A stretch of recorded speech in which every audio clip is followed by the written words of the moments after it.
Hello guys, welcome to my channel mad math class. देखो भाई, आज जो बात करने वाले हैं हमारे पास जो तुम्हारा कॉर्पोरेट लॉ है, कॉर्पोरेट लॉ में जो चैप्टर फर्स्ट है उसके बारे में बात करेंगे, जिसको भाई इसका इंट्रोडक्शन है वो बात करते हैं। देखो एक ना सिंपल से अगर लॉजिक बोला जा रहा है तो भाई जो मेरे पास इसका इंट्रोडक्शन है, इसमें सबसे बड़ी बात क्या है, तो जो चीज तुम पहले पढ़ भी चुके हो, आई थिंक 12th क्लास में पढ़ा होगा या नहीं पढ़ा, कोई बात नहीं, ठीक। तो हम देखते हैं भाई कि इस चैप्टर में पढ़ना क्या क्या है, और ये पूरी वीडियो हमारी वन शॉट होने वाली है और तुम्हें इस वीडियो को देखने के बाद अपनी बुक की रीडिंग करनी जरूर है, ठीक है। सॉरी, अपनी जो बुक है उसको साथ लेके बैठो ताकि तुम्हें साथ में समझ आता रहे, ठीक है। देखो भाई, सबसे पहले बात करते हैं, पास जो इसका इंट्रोडक्शन है इसमें कुछ बहुत बड़ी बात है नहीं, बस कंपनी है उसकी मीनिंग बता रखी है।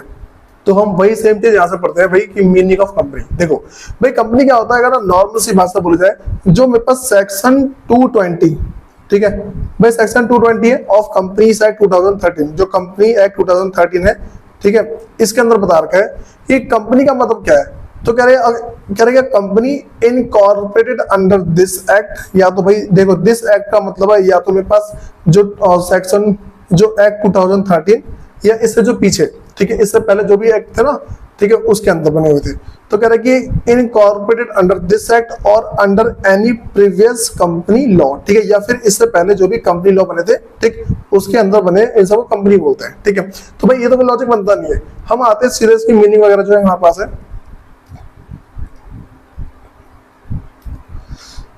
तो भाई हमारे पास है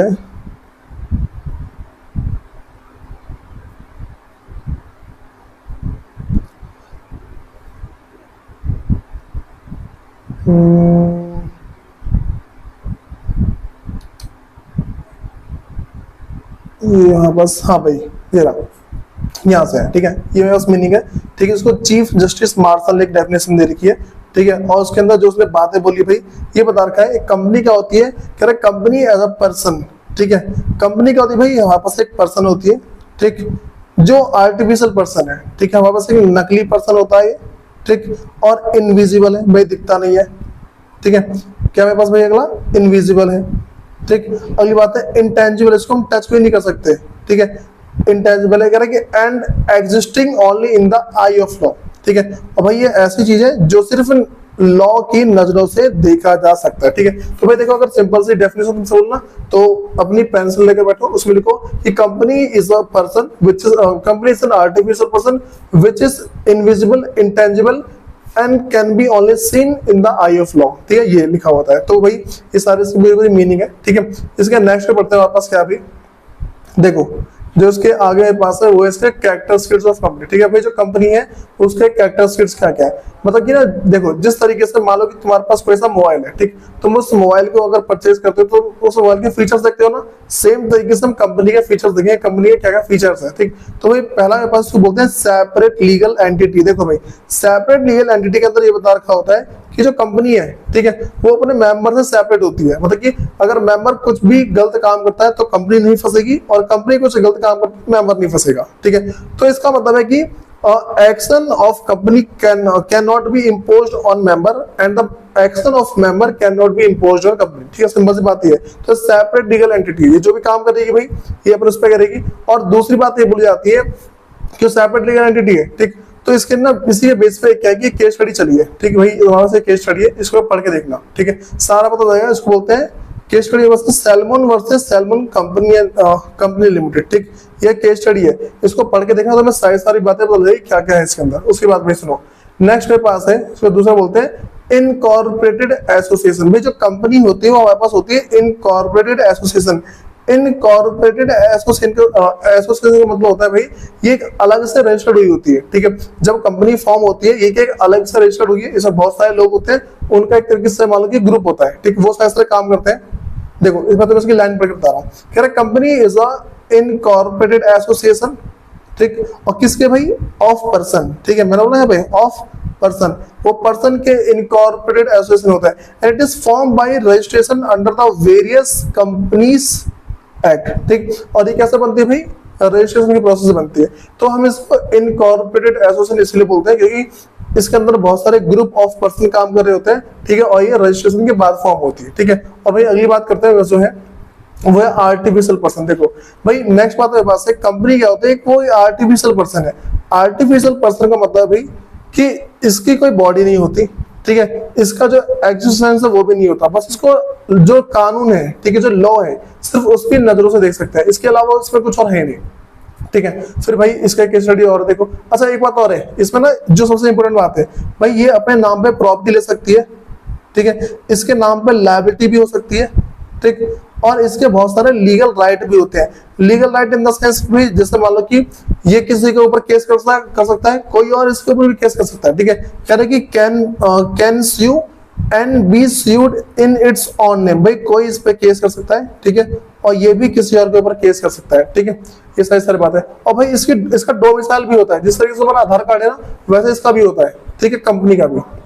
अब सुनो, अगली बात करते हैं आपका जो है वो है भाई, इसे बोलते हैं लिमिटेड लायबिलिटी। ठीक है, देखो इसमें होता क्या है, कंपनी के जितने भी मेंबर होते हैं, ठीक है, कंपनी के जो मेंबर है या फिर जो शेयर होल्डर है, उन सबकी लायबिलिटी क्या है, लिमिटेड होती है, accept in case of unlimited liability. ठीक है, देखो भाई जितने भी मेंबर है इसके या फिर जितने भी शेयर होल्डर है, ठीक है, जितने भी क्या इसके शेयर होल्डर है, उन सबकी लायबिलिटी क्या होती है, हमेशा लिमिटेड होती है। और लिमिटेड किसके बराबर होती है, जितना अमाउंट उन्होंने पे नहीं किया है, ठीक है, ऑन अनपेड अमाउंट। ठीक, अनपेड अमाउंट का मतलब क्या भाई, जैसे मान के चलो कि मेरे पास 10,000 का शेयर था, ठीक है, मैंने क्या किया, मेरे पास 10,000 का शेयर है, ठीक है, इस तरीके से मान लो कि मेरे पास ना 10,000 रुपए का शेयर था, ठीक है, 10,000 रुपए में से मैंने 8,000 रुपए पे कर दिए, ठीक, तो जो 2,000 रुपए मैंने पे नहीं किया है, ये सिर्फ मेरी लायबिलिटी रहेगी, ठीक है, इस तरीके से, ठीक। और अगर दूसरी बात और देखो हमारे पास क्या क्या होता है, और जो तुम्हें समझ सकता हूँ भाई, इसमें और क्या पॉसिबल है, देखो इसमें तो मैंने थोड़ा सा समझा दूंगा मैं एक बार। जैसे मान लो भाई कि पहला मैंने बता दिया कि पहला तो मेरे पास है कि एक कोई शेयर होल्डर है, ठीक, एक कोई शेयर होल्डर है, और भाई ये जो शेयर होल्डर है, ठीक है, इसने क्या किया, कंपनी में 10,000 रुपए के शेयर लिए, 10,000 रुपए के शेयर में से इसने 8,000 रुपए पे कर दिए, तो अब इस बंदे की लायबिलिटी कितनी भाई, जो 2,000 रुपए इसने पे नहीं किया, सिर्फ यही इसकी लायबिलिटी। ठीक है, एक तो ये हो गया, इसको बोलते हैं कंपनी लिमिटेड बाय शेयर, ठीक है।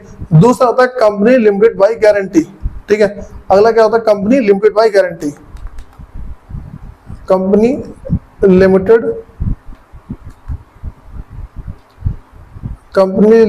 बाय गारंटी, ठीक है, कंपनी लिमिटेड बाय गारंटी होती है, ठीक। इसके अंदर क्या होता है भाई, इसके अंदर देखा जाता है कि मान लो कि जो भी इसका जो शेयर होल्डर है, ठीक है, इस शेयर होल्डर ने बोला कि भाई मैं कंपनी को ये गारंटी दे रहा हूँ कि अगर इन फ्यूचर कंपनी का कुछ मिस हैपनिंग होती है, ठीक है, फिर मतलब कंपनी दिवालिया हो जाती है, तो मैं उसको 5,000 रुपए दूंगा, ठीक है, तो इसकी लायबिलिटी कितनी, सिर्फ 5,000 है भाई। तीसरा होता है अनलिमिटेड लायबिलिटी, ठीक है, अनलिमिटेड लायबिलिटी होती है, ठीक है भाई।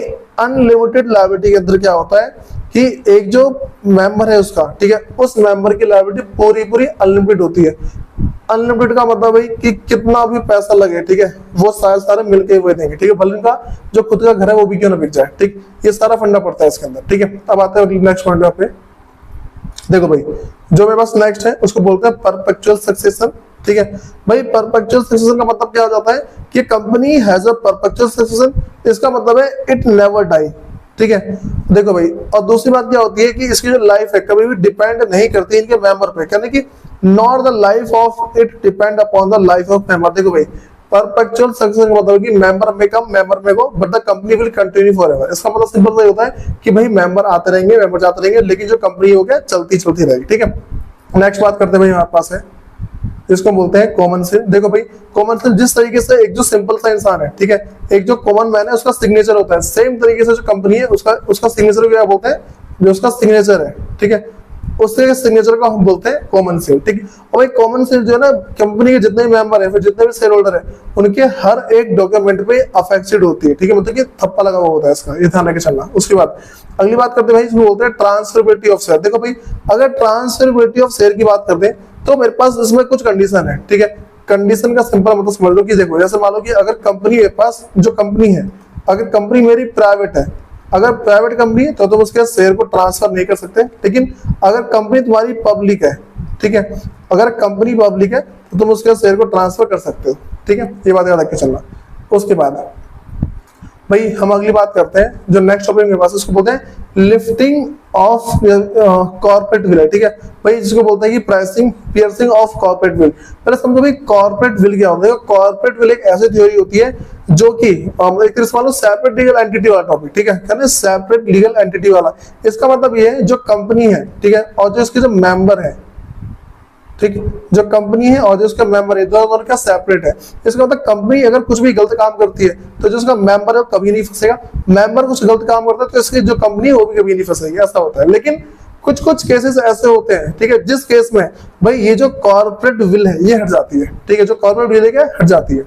अब सुनो, तो भाई हम वही बात करते हैं, कह रहे कि इफेक्ट ऑफ कॉर्पोरेट विल, भाई जो कॉर्पोरेट विल है इसका इफेक्ट क्या होता है, ठीक है। तो कह रहे कि company itself is liable for its act, company ने जो भी काम किया है उसके लिए खुद ही लायबल हुआ, खुद ही जिम्मेदार होगा।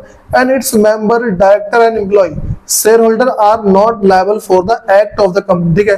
बता दें भाई जो उसका मेंबर है, ठीक है, डायरेक्टर है, फिर जो एम्प्लॉय है या फिर जिसके जो शेयर होल्डर है, ये सारे के सारे इसके किसी भी एक्ट के लिए रिस्पॉन्सिबल नहीं होंगे, ठीक है, किसी भी एक्ट के लिए इसके जिम्मेदार नहीं होंगे, ठीक है। तो इसका इफेक्ट पड़ता है। भाई मेरे पास नेक्स्ट टॉपिक है doctrine of lifting of corporate will. भाई देखो जो कॉर्पोरेट विल है वो कब कब हट जाती है, ठीक है। भाई देखो पहला मेरे पास इसको बोलते हैं जुडिशियल इंटरप्रिटेशन, ठीक है, तो बोलते हैं at a description of court, इसका मतलब क्या है कि कोर्ट ने ऑर्डर देने पे, ठीक है। दूसरा मेरे पास इसको बोलते हैं स्टैट्यूटरी प्रोविजन, ठीक है, according to the provision of company. भाई अगर हम किसी भी कंपनी के प्रोविजन कोई उल्लंघन करते हैं, कंपनी जो रूल बना रखे हैं अगर मैं उसका उल्लंघन करता हूँ तो भी क्या होता है भाई कॉर्पोरेट विल जो हट जाती है, ठीक है। अब सुनो, तो हम क्या बात करते हैं, हमारे पास है पहला, जैसे मान लो कि ये रहा, ठीक है, इसको बोलते हैं जुडिशियल इंटरप्रिटेशन। तो पहला पॉइंट है उसका भाई डिटरमिनेशन और character of nature of company. देखो भाई अगर कंपनी कह रहे कि in case if it is identified the company is owned by the enemy, अगर ऐसा पाया गया कि भाई जो कंपनी है वो किसी दुश्मन कंट्री ने कंट्रोल करती है। देखो मान लो भाई इंडिया है, ठीक है, अब इंडिया का कोई दुश्मन है, इंडिया का कोई दुश्मन कंट्री है, ठीक है, ये जो दुश्मन कंट्री है उसने क्या किया, हमारी कंपनी जाके मतलब हमारे इंडिया में जाकर हमारे देश में आकर एक कंपनी खोल ली, ठीक है। इसका मतलब क्या है, ये जो कंपनी है भाई किसी दुश्मन की द्वारा चलाई जा रही है तो कुछ भी गलत काम हो सकती है। तो वही है कि भाई अगर कभी भी मेरे पास ना कंपनी जो एनिमी के द्वारा कंट्रोल की जाएगी तो कोर्ट उसकी जो कॉर्पोरेट विल है तुरंत ही हटा देगी उसको, ठीक है। मैं दूसरी बात करते हैं, मेरे पास जो नेक्स्ट है वो है बेनिफिट और प्रोटेक्शन ऑफ रेवेन्यू। देखो अगर जो एक जो कंपनी है अगर वो किसी भी तरीके से इस चीज के फंडे में पाई गई कि वो अपने टैक्स को बचाने के लिए कुछ फ्रॉड काम कर रही है, ठीक है, अगर कोई कंपनी है अपने टैक्स को बचाने के लिए कोई फ्रॉड वाला काम कर रही होगी तो भाई जो कंपनी है, ठीक है, उसकी कॉर्पोरेट हट जाएगी। जैसे मान लो भाई मैं तो बता रहा हूँ कि एक कंपनी है, ठीक है, अब इसने क्या किया, इसने अपने ही नाम पे दूसरी कंपनी खोल ली, ठीक, इसका जो पैसा कमा, देखो इसमें कुछ काम नहीं करती हो, इसने ऐसे बस खोल रखी है, इसने मान लो इसमें कमाया भाई $10,000, ठीक है, इसने क्या $10,000 कमाए। अब ये जो $10,000 इसने कमाए भाई उसने क्या किया, उसने बोला कि आधे पैसे इसके हैं, ठीक है, इसका टैक्स तो बच गया। भाई मान लो $10,000 पे अगर वो मान लो कि $1,000 टैक्स भरता, ठीक, तो बोला भाई बात ऐसी है कि आधे पैसे इसके पास जाते हैं, ठीक है, जो आधे पैसे मैंने इससे कमाए, ठीक।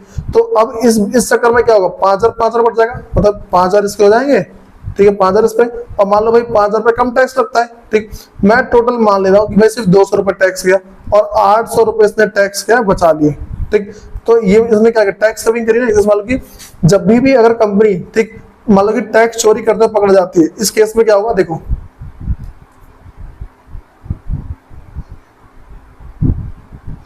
हाँ भाई अगर कोई ऐसा केस आता है जहां पर कोई सी कंपनी है, ठीक, वो बेनिफिट और प्रोटेक्शन ऑफ रेवेन्यू अगर अपने टैक्स को बचाना चाहती है, फिर मतलब कि रेवेन्यू को छुपाती है, उस केस में उसकी कॉर्पोरेट बिल को हटा देंगे।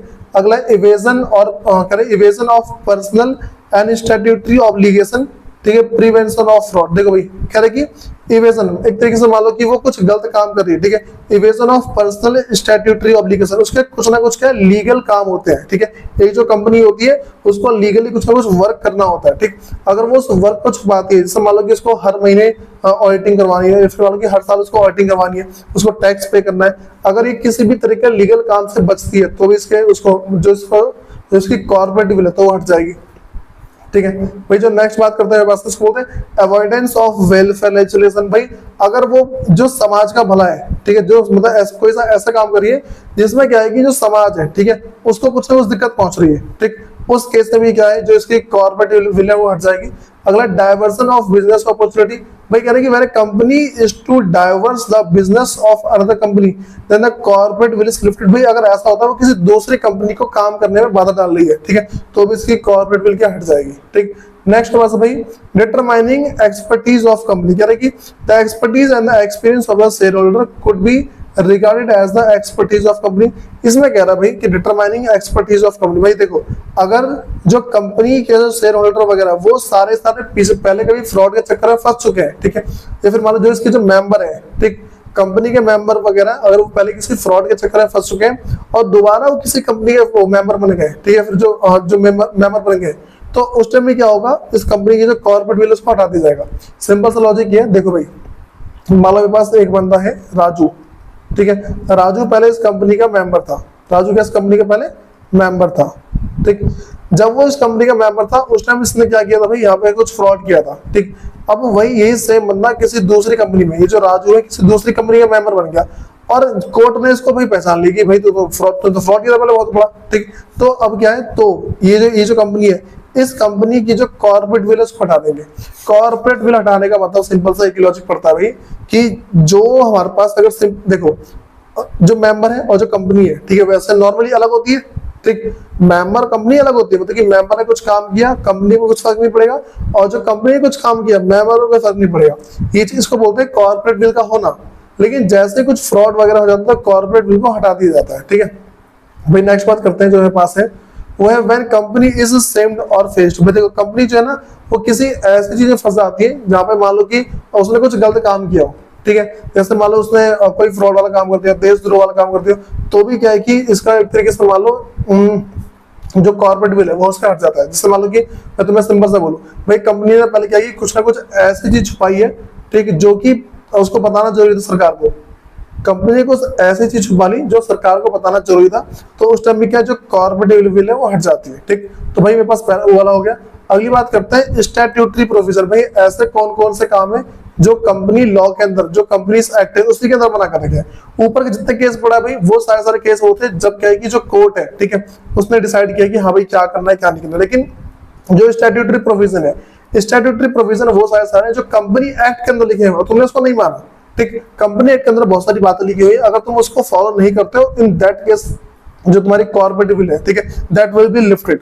हाँ भाई, तो बात करते हैं reduction of member of company. देखो भाई अब क्या होता है, एक हमारे पास ना सबसे पहले ये बता रखा है कि देखो अगर तुम्हारे पास तुम्हारी पब्लिक कंपनी है, ठीक, तो मिनिमम नंबर 7 होने चाहिए, ठीक। और अगर तुम्हारी प्राइवेट कंपनी मिनिमम मेंबर 2 होने चाहिए। अगर इससे कम हो जाता है, ठीक है, और तुम 6 महीने के अंदर अंदर वो चीज पूरी नहीं करते हो, तो जो तुम्हारी कॉर्पोरेट विल को हटा दिया जाएगा, ठीक। क्या बोला भाई, देखो पब्लिक कंपनी में 7 मेंबर होने चाहिए, प्राइवेट कंपनी में कम से कम 2 मेंबर होने चाहिए, ठीक। मान लो किसी भी कारण से मेंबर छोड़ के चले गए और तुमने 6 महीने के अंदर अगर उसको पूरा नहीं किया, मेंबर को लेकर नहीं आए, तो तुम्हारी कॉर्पोरेट विल को हटा दिया जाएगा, ठीक है। उसके बाद क्या भाई अगले पास है holding and subsidiary company relationship. देखो भाई अगर मान लो कि तुमने ऐसा किया है, पहले समझो भाई होल्डिंग कंपनी क्या होती है, सब्सिडियरी कंपनी क्या होती है। देखो भाई मान लो एक ही बड़ी कंपनी है, ठीक है, और ये इसकी एक छोटी कंपनी है, ठीक है। अब क्या होता है भाई, जो बड़ी कंपनी है, ठीक है, इसने अपने ही एक और कंपनी खोल रखी है, ठीक, और इसने क्या कर रखा है, इसका मोर देन 20%, ठीक है, 20% से अधिक, ठीक है। अगर इसने 20% से ज्यादा शेयर खुद ले रखे हैं, ठीक है, कंट्रोल करता है, तो भाई ये मेरी हो जाएगी सब्सिडी कंपनी और ये हो जाएगी होल्डिंग कंपनी, ठीक है।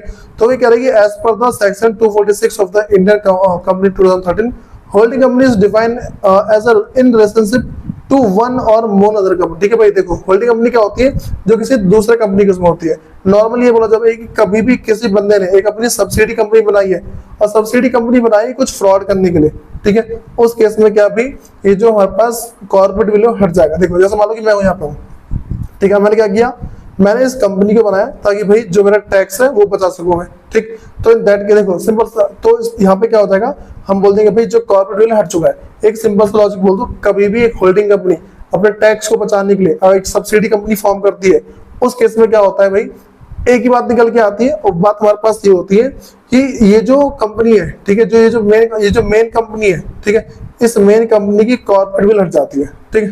तो भाई दूसरी बात करते हैं, ये हमारे पास आ गया भाई, देखो चलो इसको मैं थोड़ा समझा दे रहा हूँ, ठीक है, कि भाई और क्या क्या हो सकता है, थोड़ा सा डिटेल वाली बात है।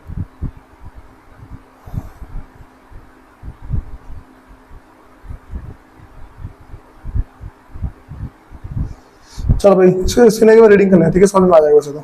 अगर नहीं आता बताना भाई, इसके नेक्स्ट वीडियो बना दूंगा सेपरेट इसी के सिर्फ। हाँ भाई, अगली बात है उसको जो बोलते हैं कि फ्रॉडलेंट कंडक्ट ऑफ बिजनेस। देखो भाई, अगर जो हमारा बिजनेस है वो किसी कोई फ्रॉड काम कर रहा है, ठीक, तो कंपनी को क्या भाई वाइंड अप कर देते हैं, ठीक। वाइंड अप करने से पहले भाई उनको एक ना चांस दिया जाता है, ठीक है, कि वाइंड अप का मतलब कंपनी को बंद कर देते हैं, ठीक है।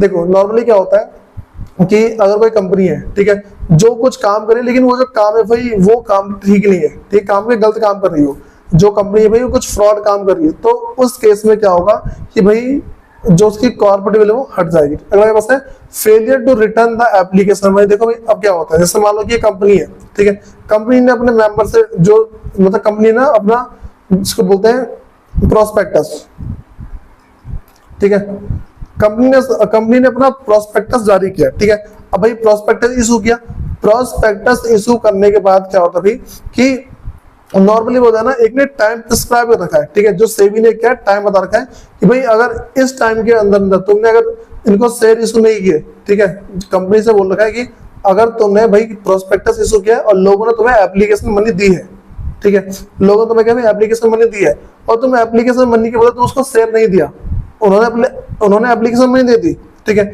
और तुमने उनको शेयर नहीं दिया, तो भाई तुम्हें क्या एक तो सबसे पहले तुम्हारी जो कॉर्पोरेट बिल उसको बढ़ा देंगे, और दूसरी बात भाई, ठीक है, और अगर वहां पे ना कंपनी, ठीक है, और इसका जो ऑफिसर है अगर इस पैसे को, ठीक है, इस पैसे के मामले में कोई फ्रॉड करता हुआ पकड़ा गया, फिर डिफॉल्ट करता पकड़ा गया, तो भाई इसमें क्या पेनल्टी होगी 1000 फॉर एवरी डिफॉल्ट, ठीक है, और रुपीज हाँ भाई उसका ये 1 लाख तक, ठीक है, इन दोनों में से ज्यादा, ठीक, क्या बता रहा भाई 1000 रुपए पर दिन के हिसाब से जब से फ्रॉड चालू हुआ है। जैसे मान लो कि भाई मैं बोलूँ 10 तारीख को कंपनी ने प्रोस्पेक्टस इशू किया, मतलब 10 तारीख को प्रोस्पेक्टस इशू किया और लोगों ने पैसे दे दिए, मान लो 15 तारीख को पैसे दे दिए, ठीक है।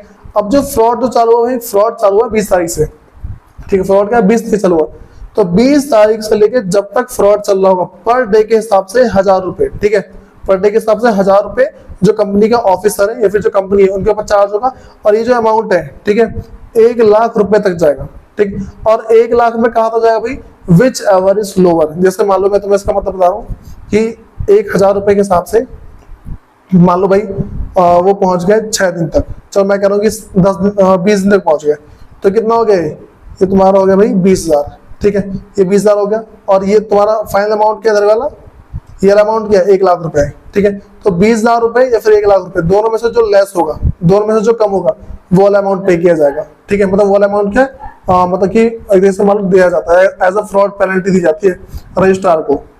हाँ भाई, अगला है मिस रिप्रेजेंटेशन ऑफ प्रोस्पेक्टस। भाई देखो जो तुमने प्रोस्पेक्टस इशू किया, ठीक है, तुमने मतलब कि लोगों से पैसा मंगाने के लिए, पब्लिक से पैसा मंगाने के लिए तुमने एक प्रोस्पेक्टस इशू किया होगा, उस प्रोस्पेक्टस में अगर कुछ फ्रॉड पाया गया, ठीक है, तो भी भाई तुम्हें नॉर्मल सी बात क्या है कि तुमसे बोला जाएगा भाई जो बात है ना, जितना भी तुमने फ्रॉड किया है, ठीक है, उसके साथ तुम्हें पेनल्टी लगेगी दोबारा से, ठीक, और जो तुम्हारी कॉर्पोरेट बिल है वो भी सिर्फ हट जाएगी वो। अगली बात है इसको बोलते हैं मिस डिस्क्रिप्शन ऑफ नेम। भाई देखो कंपनी का नाम उन्होंने ऐसा रखा है ना, ठीक, जो कि क्या है कि भाई जो दूसरे से मैच कर रही है, ठीक है, या फिर मान लो कि जो ऐसा नाम रखा हुआ है जो सरकार ने, या फिर मान लो जो कंपनी एक्ट है, ठीक है, जो कंपनी एक्ट में उसने मना कर रखा है भाई कि कोई बंदा इस तरीके के नाम को नहीं लिखाएगा, ठीक है, तो वही सारी बात, अगर तुमने ऐसा किया तो भी क्या होगा, तुम्हारी कॉर्पोरेट बिल तुम्हारी क्या हट जाएगी, ठीक है। तो भाई अगला मेरे पास है प्री इनकॉर्पोरेशन कॉन्टेक्ट। भाई देखो कह रहे कि promoter will be personally liable for all those contact which are made before incorporation of company. देखो भाई तुमने कंपनी बनाई नहीं और कंपनी के नाम पे तुमने क्या कॉन्ट्रैक्ट कर लिए, ठीक है, मान लो कि भाई एक कंपनी है, ठीक है, ऐसा बोल दो कि KNS कंपनी है, ठीक है, ये कंपनी का नाम है। अब भाई इस कंपनी ने क्या किया कि मतलब ये ना मान लो कि कुछ ग्रुप है, ठीक है, ये ग्रुप है, ठीक भाई, अब ये करते क्या है, इन्होंने कंपनी बनाई, ठीक, मतलब कंपनी बनाना चाहते थे लेकिन कंपनी बनाने से पहले कुछ फ्रॉड कर दिया, कंपनी बनाने से पहले क्या कुछ कॉन्ट्रैक्ट किया, ठीक, अगर कंपनी बनाने से पहले तुम कंपनी के नाम पे कॉन्ट्रैक्ट कर लोगे तो भाई इसकी जो कॉर्पोरेट बिल है वो हट जाएगी, ठीक, कंपनी बनने के बाद।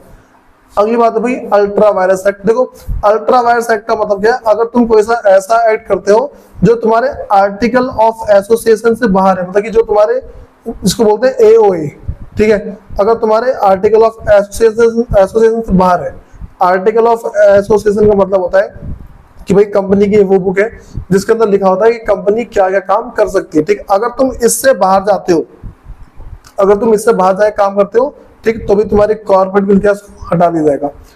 अगली बात है भाई लायबिलिटी अंडर अदर स्टैट्यूट, ठीक है, और भी बहुत सारे एक्ट हैं, ठीक। अगर तुम उनकी लायबिलिटी, उनके प्रोविजन, ठीक है, अगर तुम उनको इग्नोर करते हो, ठीक, तो भी क्या होगा, तुम्हारे कॉर्पोरेट को हटा दिया जाएगा, ठीक है। तो भाई ये हमारे पास जितना इसका फंड था, ठीक, वो सारा एंड है। इसके अंदर देखो एक बार ना बस इन दो क्वेश्चन कर लेना, ठीक है। क्वेश्चन पहला ये रहा, क्वेश्चन दूसरा ये रहा। भाई इतना कर, ये तुम्हारा टॉपिक है जो भी आया, ठीक है, या तो ये आया या तो क्वेश्चन आता है। जब भी चैप्टर फर्स्ट में आया दोनों में से कोई सा क्वेश्चन आता है। फिर मिलते हैं इसकी नेक्स्ट वीडियो में। धन्यवाद।